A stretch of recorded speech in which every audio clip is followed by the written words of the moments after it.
राजाधिराज सद्गुरुनाथ सिद्धरामेश्वर महाराज की जय। राजाधिराज सद्गुरुनाथ श्री भाऊ साहेब महाराज की जय। राजाधिराज सद्गुरुनाथ श्री काड़ सिद्धेश्वर महाराज की जय।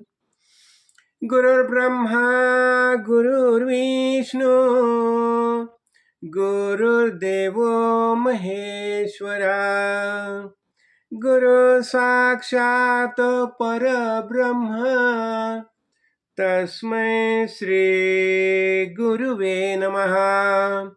राजाधिराज सद्गुरुनाथ श्री काड़ सिद्धेश्वर महाराज की जय। आज अपना बहुत महत्वपूर्ण आज त्योहार है।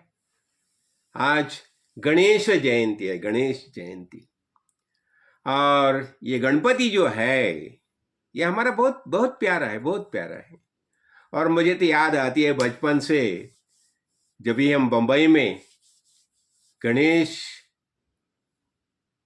ये त्योहार जो है, इतने इतने गणपति आते थे बस। और हम तो बच्चे लोग सब घूमते रहते थे।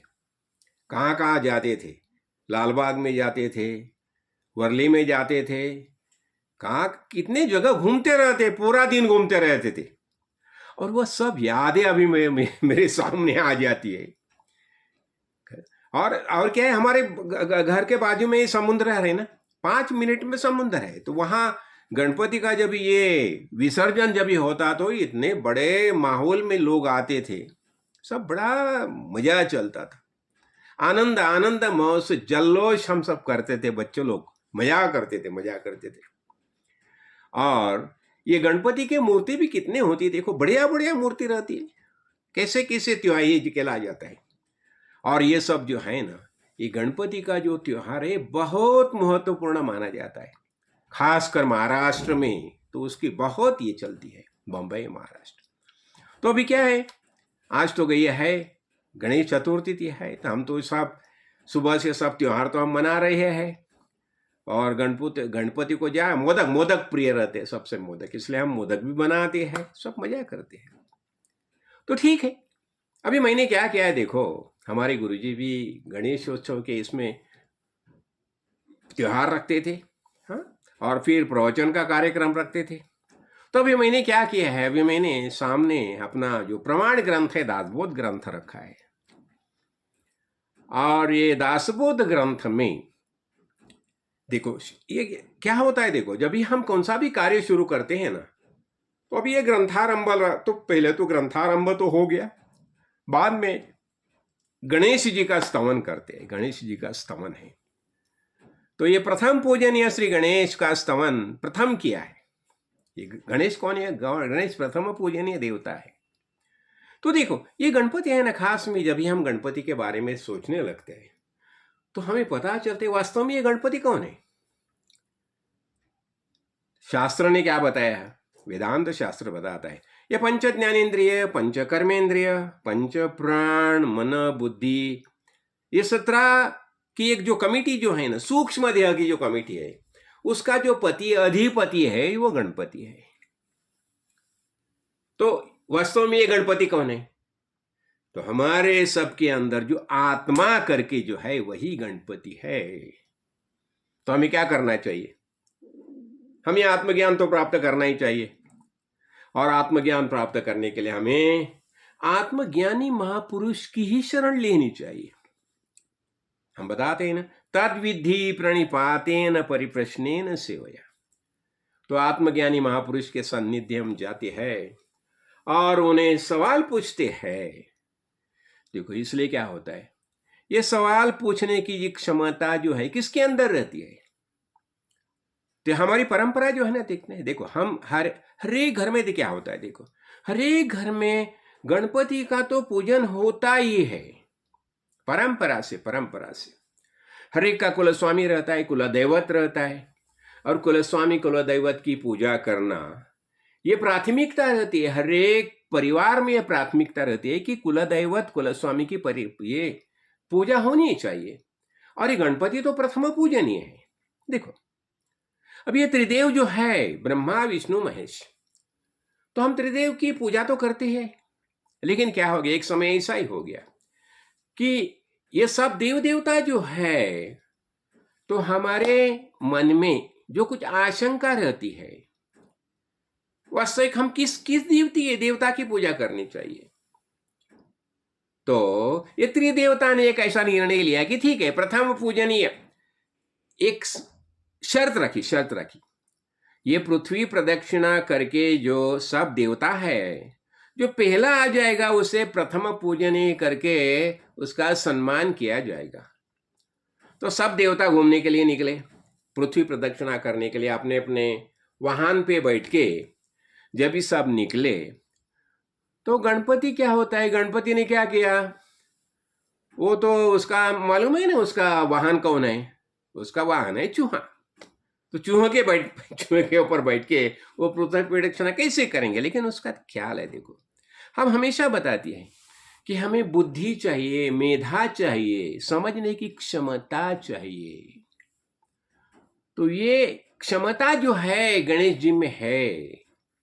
तो गणेश जी ने क्या किया, उसने माता पिता दोनों को बिठाया, उनकी पूजा की, हाँ उनकी पूजा की, उन्हें प्रणिपात किया, और ये जो उनका वाहन जो है ना चूहा, उसके ऊपर बैठ के ये दोनों को, माता पिता को 3 प्रदक्षिणा की और आराम से बैठ गया। तो पहले तो आया कार्तिकेय, आया प्रदक्षिणा करके, पृथ्वी प्रदक्षिणा करके, और गणपति तो बैठे है। फिर ठीक है, सब देवता आ गए। फिर निर्णय लिया गया कि अभी प्रथम पूजन है किसको बनाने का, तो ब्रह्मा विष्णु महेश। तो फिर निर्णय लिया, शिव जी बताया कि देखिए, अभी ये जो शर्त थी, शर्त के हिसाब से ये प्रथम पूजनीय मान गणेश जी को दिया जाता है, और गणपति प्रथम पूजनीय बन गए। देखो, बुद्धि की देवता है। और एक बात मैं बताना चाहता हूं, जब ये महाभारत ग्रंथ लिखने का समय आ गया ना, तो प्रजापति ने बता दिया महर्षि व्यास को कि आप ऐसा कीजिए कि महाभारत के लिए लेखक गणेश जी को लीजिए। फिर गणेश जी को बुलाए, गणेश जी आ गए हैं, और उन्हें बता दिया, ठीक है, गणेश जी ने बता दिया, ठीक है, मैं तो लेखक बनने के लिए तैयार हूं, लेकिन मेरी एक शर्त है, मुझे कभी रोकने का समय आ गया तो मैं आगे लिखूंगा नहीं। तो हो गया, ठीक है, महर्षि व्यास ने भी बता दिया, मेरी भी एक शर्त है, जो मैं श्लोक बताऊंगा वो पूरा समझने के बाद ही आप लिखना। ठीक है, वो भी हो गया। तो महर्षि व्यास क्या करते थे, कुछ एक 5-50 श्लोक होने के बाद एक श्लोक ऐसा डालते थे कि इससे 2-3 अर्थ निकलते थे, और वो लिखने के लिए थोड़ा सा समय जाता था। उसी समय उनके और 5-50 श्लोक तैयार हो जाते थे। मैं यह क्या बताना चाहता हूं, एक श्लोक जो है ना, उसका अर्थ समझने के लिए कुछ क्षमता जो है। इसलिए हम क्या बोलते हैं, जो भाषा ज्ञान है, तो उसमें हमें क्या करना चाहिए, एक व्याकरण समझना चाहिए। भाषा ज्ञान, जब देखो हम भाषा लिखते हैं ना, शब्द लिखते हैं, तो हमें व्याकरण समझना चाहिए, और फिर जो उसका शब्द का जो अर्थ है वो भी समझने की कुशलता हमें चाहिए। और तर्क क्या बताया जाता है, तर्क, हाँ तर्क, फिर व्याकरण और मीमांसा, ये 3 बातें जो है, ये 3 बातों के आधार पर हम ज्ञान प्राप्त कर सकते हैं। और इसलिए देखो, जब हम वेदांत में प्रवेश करते हैं, देखो वेदांत में प्रवेश करने के लिए हमें साधन चतुष्टय संपन्न होना ही चाहिए। और हम कभी हो सकते हैं, देखो हम सब जो है ना, हमें तो अनुभव तो होता है, सबको अनुभव है हमें, लेकिन अनुभव होने के बावजूद भी हमें ज्ञान नहीं है। देखो यानी क्या होता है, अनुभव पे अनुभव है, लेकिन अनुभव के बाद ज्ञान आता है। तो अनुभव तो हम सब करते हैं। देखो अब सुबह है तो सुबह हमारी नींद खुलती है, और नींद खुलती है, हम आंखें खुल गए, हमारी आंखें, और आंखें खुल गए। अब ये देखो, हम है करके हमें ज्ञान हो गया, यानी अनुभव हो गया, अनुभव हो गया। लेकिन अनुभव होने के बावजूद हमें ज्ञान नहीं होता। इसलिए ज्ञान का प्रबोधन करने के लिए हमें सद्गुरु ही चाहिए। हमें अनुभव हो गया ना, हम नींद खुल गई, फिर हमें क्या अनुभव हो गया? मैं पुरुष हूं, मैं स्त्री हूं, मैं माता हूं, मैं पिता हूं, मैं बेटा हूं, मैं बेटी हूं, यही ज्ञान हो गया हमें। लेकिन ये सब गलत है, गलत है, एरर बताया जाता है, यही गलत है, यह है अज्ञान है। तो अब ये अज्ञान जो है, तो हमें वास्तविक देखो क्या बताया जाता है, मैं ब्रह्म हूं, यही ज्ञान है, और बाकी सब अज्ञान है। तो जब भी हमारी नींद जब भी खुलते हैं, तो हमें क्या होना चाहिए? मैं ब्रह्म हूं, यही ज्ञान हमें होना चाहिए, और यही ज्ञान हमें सद्गुरु देते हैं। सद्गुरु बताते हैं, तुम कौन हो? तुम ब्रह्म हो, तुम आत्मा हो। यही बात है। देखो अभी क्या होता है हमारे इसमें ना, एक ऐसा होता है, एक हमारी नींद खुल गई तो क्या हो गया, हमारा जो देखो एक मई करके हम बोलते हैं अहम। तो अहम में एक छोटा अहम है और एक बड़ा अहम है। तो छोटा अहम क्या है? छोटा अहम हमारे अहंकार के कारण उत्पन्न होता है, और बड़ा अहम कौन है? बड़ा अहम यानी संपूर्ण विश्व का जो नियंता, जो है प्रणेता है, वही अहम है। लेकिन वो बड़ा अहम जो है ना, वह वास्तविक हमारा रूप है, लेकिन हम भूल गए। क्यों? ये बड़ा अहम जो है, उसे हमारे अंदर जो अज्ञान के कारण आवरण और विक्षेपक शक्ति जो निर्माण होगी, उसने ये छोटा, जो इसमें एक छोटा अहम तैयार हो गया, अहंकार। और छोटा अहम ने क्या किया? वो बड़ा अहम को आवरण किया। यही अज्ञान है, और यही अज्ञान दूर करने के लिए हमें सद्गुरु के पास जाना चाहिए।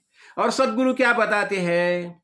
अरे तुम ही ब्रह्म हो, तुम ही आत्मा हो, यही ज्ञान हो गया। अभी देखो, हम बड़ा हॉल है, बड़ा हॉल है, और बड़ा हॉल में हम प्रवेश किया, हम देखने लगे, क्या क्या देखते हैं, बहुत कुछ चीजें रखी है, बहुत कुछ लोग आए हैं, देखो इन सब को हम देखते हैं। हाँ, लेकिन सबसे महत्वपूर्ण जो बात है, उसे हम नहीं देखते। यानी हमें देखो, हमें अनुभव हो गया, अनुभव किया हमने, सब लोगों को देखा, सब किया, अनुभव किया, लेकिन हमें ज्ञान हो गया क्या? नहीं। और एक ज्ञान देने का कार्य सद्गुरु करते हैं। कैसे? सद्गुरु जब ये आते हैं, वो बताते हैं, तुमने देखा? हाँ हमने देखा। क्या देखा? ये देखा, वो देखा, वो देखा, ये चीज देखी। नहीं, लेकिन इससे सबसे बड़े महत्वपूर्ण चीज है, वो तुमने नहीं देखी, है ना? फिर गुरुजी क्या करते हैं? वो देखो, वो प्रकाश देखो, प्रकाश देखो। हमने हाथ, यहां हाथ देखते हैं ना, हाथ, हमने हाथ देखा, लेकिन वास्तविक जो सबसे महत्वपूर्ण चीज है प्रकाश, उसे हमने नहीं देखा। देखो हमने देखा, लेकिन उसका ज्ञान हमें नहीं हो गया। देखो हाथ देखा ना, या प्रकाश देखा, लेकिन हाथ देखा, हाँ, लेकिन हाथ के ऊपर जो प्रकाश है उसे हमने देखा नहीं देखा।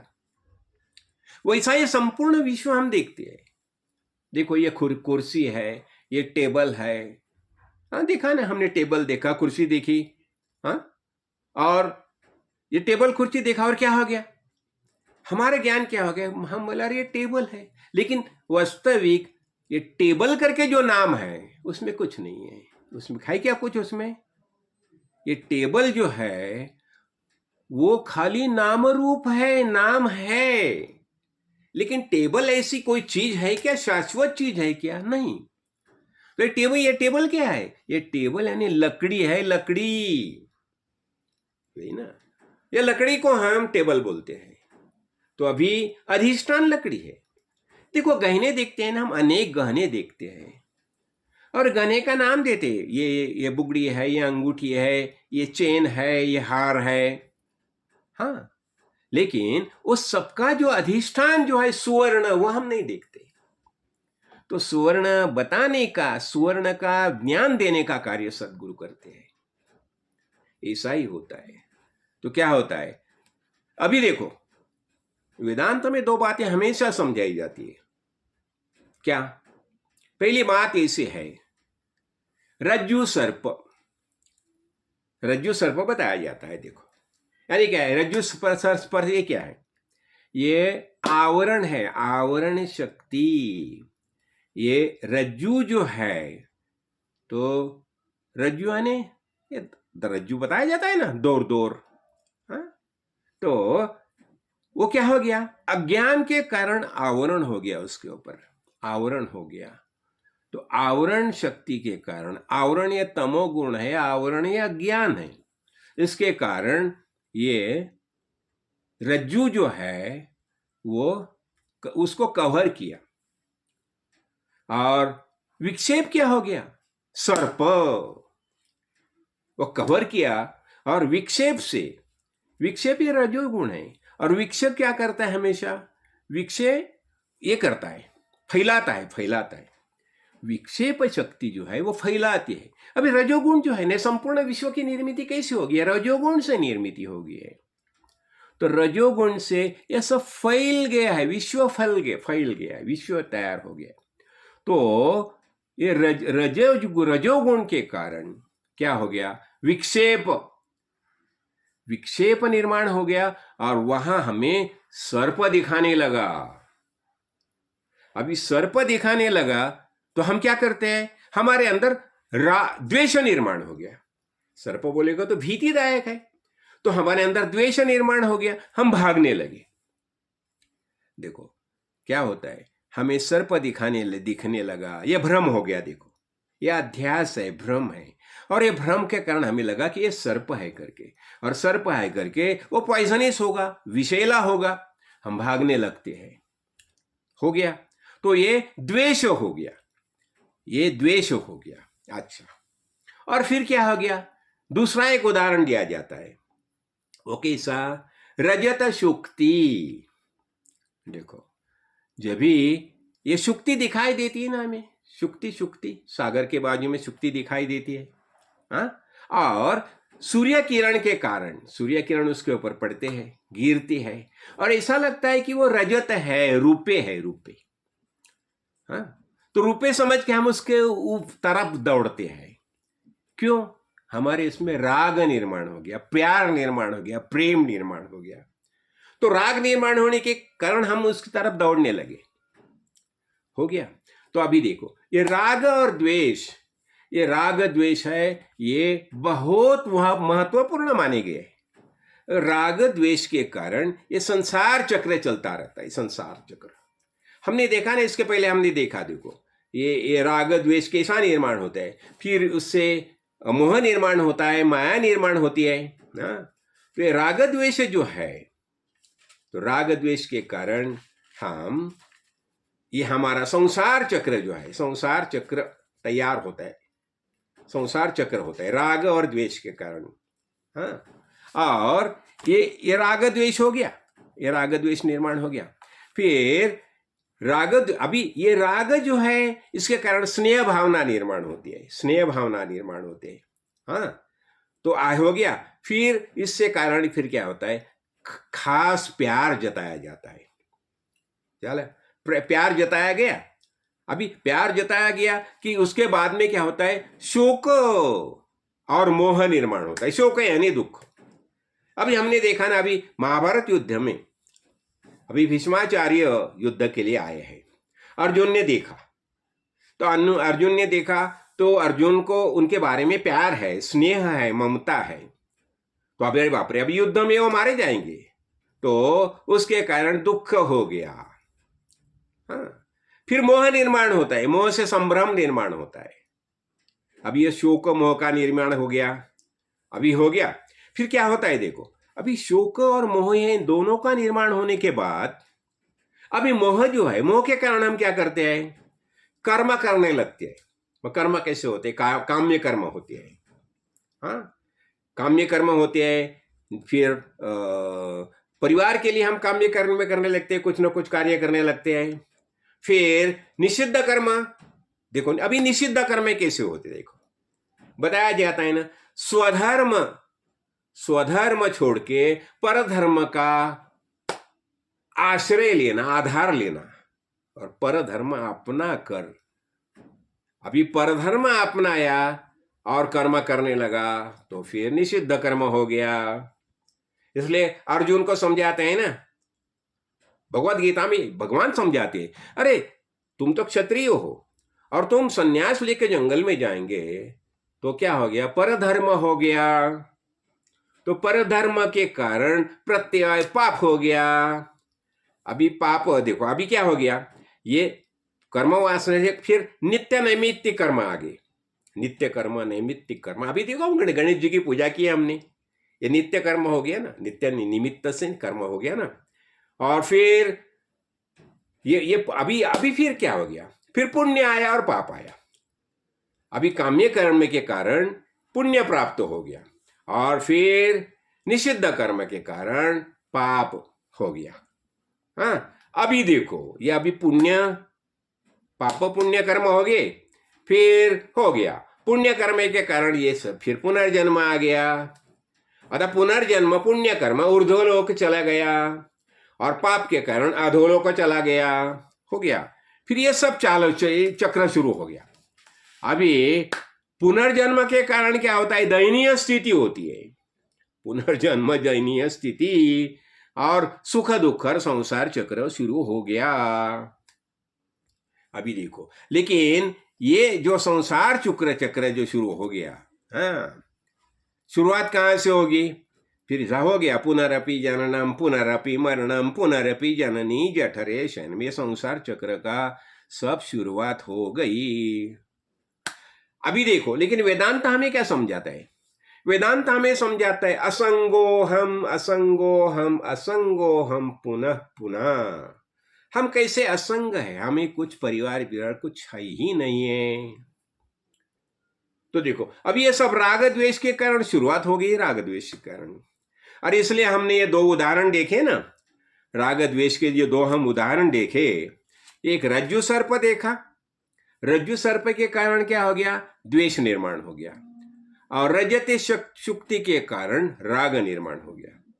तो देखो सबसे बड़ी बात हमें क्या करनी है, हम जो वेदांत का आश्रय लेते हैं ना, वेदांत हमें क्या समझाता है, देखो वेदांत एक ही बात समझाते हैं कि सबसे महत्वपूर्ण बात यही हम भूल गए हैं, ये आवरण और विक्षेप शक्ति जो है। हाँ, तो अभी ये क्या होता है, आवरण और विक्षेप शक्ति ये अज्ञान कारण है, अज्ञान कारण, और यही हमारा बंधन का कारण है, बंधन का कारण है। इसलिए बताते हैं, देहाभिमान पाशेन स्थिरो बद्धोसि पुत्र का, बोधोहम ज्ञान खड्गेन तन्निष्कृत्य सुखी भव। देखो अष्टावक्र गीता में जनक राजा को अष्टावक्र समझाते समझाते, देहाभिमान पाशेन चीरो बद्धोसि पुत्र का, अरे बेटा तुम ये देहाभिमान, मैं शरीर हूं, यह अभिमान है, अभिमान है, और इसके कारण तुम बद्ध हो गए है, चीरो चिरो परमानेंट बद्ध हो गए, चीरो बद्धोसि पुत्र का। तो बोधो हम ज्ञान खड्गे ने, मैं आत्मा हूं, बस यही बात ख्याल में रखो। और यही ज्ञान खड्ग, खड्गे यानी तलवार है, ज्ञान खड्गे न, बस ये इसे तोड़ दो, तोड़ दो। यानी हमें क्या करना चाहिए, हमें एक ही बात करनी चाहिए, मैं आत्मा हूं, यही हमारा निश्चय होना चाहिए। और यही हमें समझाया जाता है। देखो और क्या होता है, देखो एक ऐसा उदाहरण जाता है, कैसा देखो, ये अज्ञान कैसा ग्रास करता है, देखो अज्ञान ग्रास कैसा करता है। एक ऐसा देखो, अभी आसमान में घने बादल छा गए हैं, घने बादल छा गए हैं। अभी घने बादल छा गए हैं, इसका अर्थ क्या हो गया? आवरण शक्ति, आवरण शक्ति, अज्ञान, अज्ञान की जो आवरण शक्ति है, इसने पूरा आकाश छा गया है, ढल गया है। हाँ, और ये पूरे बादल छा गए हैं आसमान में, और क्या हो गया? अंधेरा छा गया, अंधेरा छा गया, अंधेरा होते। और देखो ये ऐसा हो गया, और बाद में विक्षेप, देखो इमीडिएट विक्षेप शक्ति कार्य करने लगती है। अज्ञान तो हो गया, और विक्षेप शक्ति से क्या हो गया? बड़ा तूफान आ गया, जोर से बारिश आने लगा। हाँ, जैसे बताता है ना कि ठीक है, बड़ी आपत्तिजनक स्थिति हो गया, स्टॉर्म कहते हैं ना, तूफान आ गया, तूफान आ गया, तूफान आ गया, पेड़ पेड़ नीचे ढलने लगे वो तूफान के कारण। यानी क्या हो गया? ये विक्षेप शक्ति हो गया। तो ये आवरण शक्ति, अज्ञान और विक्षेप, अब आवरण शक्ति ये तमोगुण हो गया, विक्षेपक शक्ति ये रजोगुण हो गया। तो हमें क्या करना है? हमें ज्ञान सत्वगुण बढ़ाना चाहिए, सत्वगुण बढ़ाना चाहिए। और देखो अनेक समय ऐसा ही होता है, हम खुद के बारे में अज्ञान के और गलत सोच करते हैं। ये गलत सोच होने से ही, इसलिए हमें क्या करना है? देखो मैं आत्मा हूं, यही निश्चय करो, यही निश्चय करो। लेकिन ये निश्चय करने के लिए भी हमें क्या करना चाहिए? ये अपने अनेक ग्रंथ जो है, देखो अभी हम गणपति गणेश जी की पूजा करते हैं, और गणेश जी बोलेगा तो इतना महत्वपूर्ण त्योहार होता है हमारे लिए, और अनेक ग्रंथ का माध्यम से वहां हम कुछ कुछ स्तोत्र भीतर पढ़ते हैं, स्तोत्र का पठन होता है। और ये सब स्तोत्र का पठन जो है, तो इसमें क्या होता है? हमें साधन चतुष्टय संपन्न होना चाहिए। देखो साधन चतुष्टय मैं बार बार क्यों बताता हूं? देखो साधन चतुष्टय के बिना हम वेदांत में प्रवेश नहीं कर सकते। आज मैं देखता हूं, देखो ये 90 नहीं 99% लोगों को खाली अर्थ और काम ही चाहिए, मोक्ष की किसी जरूरत ही नहीं, किसी तमन्ना ही नहीं, मोक्ष चाहते ही नहीं। किसे बताएगा अरे तुम्हें ये मोक्ष तो होना है, मोक्ष नहीं, नहीं मोक्ष की हमें जरूरत नहीं है। हम अपना देखो 4 पुरुषार्थ बताया जाता है ना, धर्म, अर्थ, काम और मोक्ष। तो धर्म यानी अनेक प्रकार की पूजा अर्चा जो चलती है। अभी हम जो गणेश जी की पूजा की ना, ये धर्म हो गया, धर्म कृत्य हो गया। हाँ, और अर्थ, पैसा अर्थार्जन करते हैं। हाँ, काम अनेक प्रकार के कामना, इच्छा विच्छा रहते हैं, लेकिन मोक्ष की तमन्ना किसके हृदय में रहती ही नहीं। देखो कभी कभी ऐसा लगता है, पता चलता है अरे वेदांत ने कितना आसान बना के रखा है ये, खाली तुम साधन चतुष्टय संपन्न बनने के लिए देखो अनेक जन्म की तपश्चर्या चाहिए। देखो साधन चतुष्टय में क्या आता है, मैं झटके से बता देता हूं। देखो विवेक, विवेक, विवेक यानी क्या है? विवेक यानी विचार क्षमता। जब भी हम सदगुरु भगवान के सानिध्य में जाते हैं, जब भी वो हम उन्हें सवाल पूछते हैं, तो हमें बार बार बताते हैं विवेक क्या। मैंने बताया ना, एक समय मैं ऐसा ही बैठा था गुरु जी के सामने, तो गुरु जी आए, घूमते घूमते आ गए और मेरे कंधे पर हाथ रखा उसने, और उसने मुझे बता दिया, अरे दासबोध में जो बताया है ना, वस्तु एक आपण एक हा हीन विवेक, परब्रह्म वस्तु समी, यही विवेक। क्या बताया? मैं कौन हूं? मैं परब्रह्म वस्तु ही, मैं शरीर नहीं, शरीर धारण किया है। और इस शरीर की निमित्ति कैसे होगी? हमने देखा ना, ये स्थूल देह, स्थूल देह यानी शरीर, सूक्ष्म देह यानी हमारा मन, माइंड, ये सब सेंस, पंच ज्ञानेन्द्रिय, पंच कर्मेंद्रिय, सब उनका जो ग्रुप जो है, मन और बुद्धि, ये सूक्ष्म देह है। और इसका कारण जो है यानी माया, तो कारण जो है यानी माया, समझो माया। तो माया से सब निर्मित होगी है। और माया का अधिपति कौन है? माया का अधिपति है आत्मा, गणपति। ये मायापति जो है, मायाधीश है, गणपति है। तो गणपति को हमें जानना चाहिए। तो अहम आत्मा गणपति, मैंने किताब लिखी है, अहम आत्मा गणपति, यानी मैं आत्मा, यही गणपति है। यानी पंच ज्ञानेन्द्रिय, पंच कर्मेंद्रिय, मन बुद्धि, इनका पति यही गणपति है। तो वास्तविक जब भी एक गणपति की पहचान हमें होती है सदगुरु भगवान की कृपा से, तो ही हम बता सकते हैं मैं आत्मा हूं, और यही हमारा निश्चय होना चाहिए। तो देखो, विवेक, वैराग्य, वैराग्य ने विगत राग दिया, हमने अभी देखा ना, राग, राग यानी प्यार ही नहीं और द्वेष नहीं, ये वैराग्य। और मुमुक्षुत्व, देखो तीव्र मुमुक्षुत्व होना चाहिए। नहीं, मुझे भगवान की प्राप्ति होनी ही चाहिए, मुझे खुद का ज्ञान होना ही चाहिए, यही हमारा निश्चय, यही होना चाहिए। मुमुक्षुत्व नहीं, मुझे ज्ञान होना ही चाहिए। मोक्तुम इच्छु, यानी मुझे मुक्त होना है। मुक्त होना यानी क्या है? मुझे किसने बांधा है? नहीं, मैंने खुद को बांधा है। कैसे? गलत सोच से। यही हमारी गलती है, और गलती से हम खुद को शरीर समझ के बैठे, लेकिन मैं शरीर नहीं हूं। तो यही हमारा निश्चय होना चाहिए, मुमुक्षुत्व। तो हमने क्या देखा? विवेक, वैराग्य, मुमुक्षुत्व और षट संपत्ति। षट संपत्ति में क्या आता है? शम। शम, माइंड स्थिर करो, शांत करो, शांत करो। मन का जो पूरा दुनिया में घूमता है मन, उसको पकड़ के रखो, बुद्धि का अंकुश रखो उसे। अभी क्या बताए, देखो क्या होता है, ये हम क्या करते थे कि संसारी लोग क्या करते हैं, बलून, बलून, एक बलून है, और बलून यानी पूरा संसार, हमारा संसार जो है ना, अनेक बातें हैं, और वो बलून लेकर हम भागते हैं, भागते हैं। और गुरुजी क्या करते हैं? गुरुजी पीछे से आते हैं, उसने हाथ में क्या, एक टाचनी रखी है, सुई रखी है, सुर। क्यों? वो बलून तोड़ना चाहते, फोड़ना चाहती है। लेकिन ये हम तो भागते हैं नो, हम फोड़ने को देते नहीं उन्हें। लेकिन गुरुजी चाहते हैं नहीं, ये बलून फूटना ही चाहिए, टूटना ही चाहिए। ये जब ही टूटेगा यानी तुम्हें एक सच्चा ज्ञान हो जाएगा ना। ऐसा होता है, गुरुजी दौड़ते हैं, हम भी दौड़ते हैं, और जोर से दौड़ते हैं। तो ये बलून, जो संसार का जो बलून है, ये टूटना ही चाहिए। तो शम, दम, दम इंद्रिय, इंद्रिय, इंद्रिय दौड़ते हैं विषयों के पीछे। और ये विषय कैसे है? विषय यही जान लेवा है, जान ले, हमारी जान लेती है। तो विषय से हमें मुक्त होना ही चाहिए। शम, दम, उपरति, ऊपर यानी कर्म के बारे में, हम ये कर्म है, ये कर्म। इसलिए हमने देखा ना, PORT, PORT यानी क्या होता है? Possession. P means possession, O means obligatory duty, मुझे ये करते हुए, वो करते हुए, वो करते हुए। हाँ, फिर रिलेशंस में हमारा फैमिली है, ये है, उनके सबके बारे में जो कुछ करना है।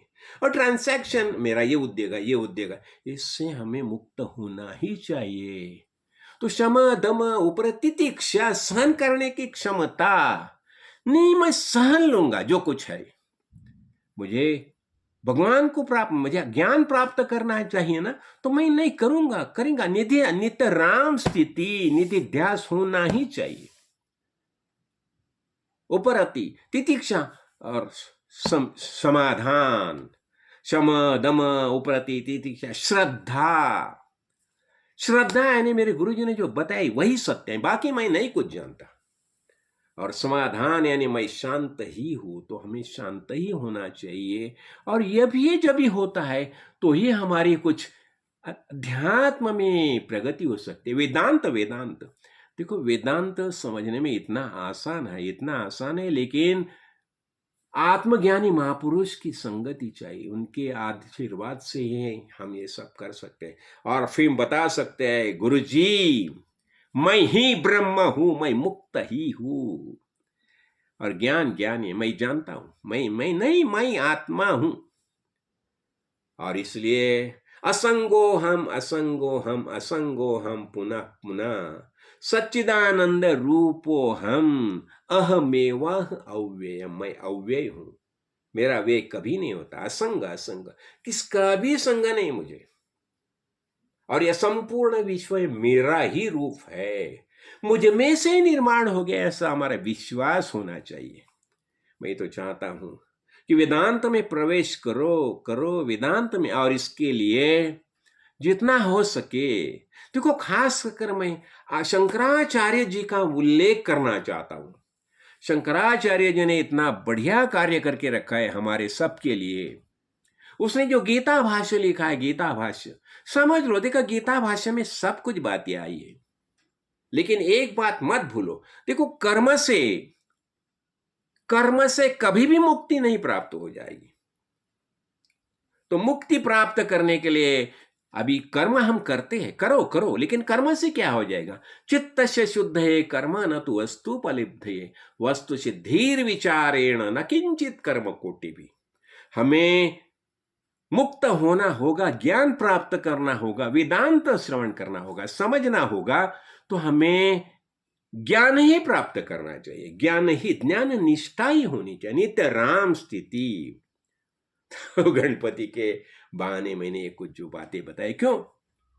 मेरे गुरुजी के आशीर्वाद है। गुरुजी ने ये, मैं जब ये करता हूं ना, मैं महसूस करता हूं मेरे बाजू में गुरुजी बैठे हैं, और मैं गुरुजी को यही बताना चाहता हूं कि गुरुजी मेरा महद्भाग्य कि आप जैसे सदगुरु मुझे मिल गए, कि जिन्होंने सत्य ज्ञान मुझे दे दिया। सत्य, बाकी क्या बताते हैं देखो। अभी तो गुरु बहुत हो गए, बहुत हो गए, लेकिन शिष्य को क्या बताते हैं? लेकिन मद्भाग्य से ऐसे जब भी गुरु मिल जाते हैं ना, तो हमारा ज्ञान निश्चय पक्का हो जाता है, पक्का। और हम निश्चयात्मक बुद्धि से हम बता सकते हैं मैं मुक्त हूं, कौन सा भी बंधन नहीं है मुझे, मैं मुक्त हूं। इसलिए मैं बताता हूं ना, चिदानंद रूप शिवोहम शिवोहम, चिदानंद रूप शिवोहम शिवोहम, अहम निर्विकल्पी निराकार रूपी, विभूत्वाच सर्वत्र सर्वेन्द्रियाणाम, न चासंगतम नैव मुक्ति न मेया, चिदानंद रूप शिवोहम शिवोहम। तो हमारा गणपति बप्पा मोरया हो गया ना सेलिब्रेशन। तो हम कौन है? अहमात्मा गणपति, यही हमारा निश्चय होना चाहिए। तो सद्गुरु कृपा से मैं चाहता हूं कि हमारा यही सबका निश्चय हो जाए। और ये जो है ना अहमात्मा गणपति, ये देखो, अहमात्मा गणपति, मैं आत्मा ही गणपति हूं, यही हमारा सबका निश्चय हो जाए, यही सद्गुरु भगवान से प्रार्थना। ओम महादेवाय विद्महे रुद्रमूर्तये धीमहि तन्नो शिव प्रचोदयात्। ओम परमेश्वराय विद्महे परतत्वाय धीमहि तन्नो ब्रह्मो प्रचोदयात्। राजाधिराज सद्गुरुनाथ श्री काड़ सिद्धेश्वर महाराज की जय।